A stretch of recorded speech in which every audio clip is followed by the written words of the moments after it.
But when you're thinking about loyalty, and this is my question today, is how can we be more experiential? It's not just the dollars and the savings and the discounts.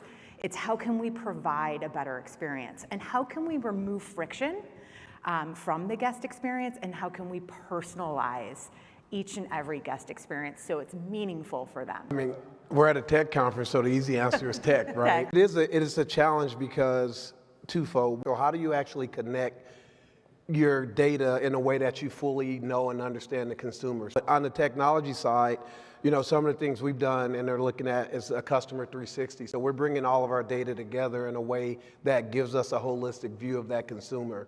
So we're still, virtually a startup, just emerging.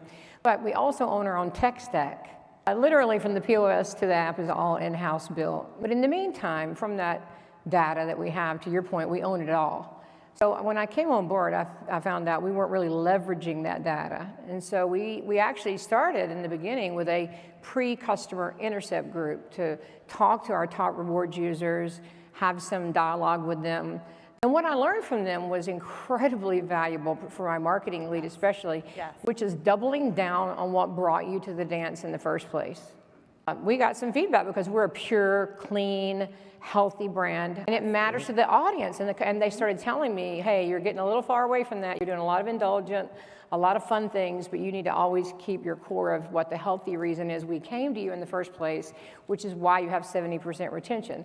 So that was instrumental. That started with using the data.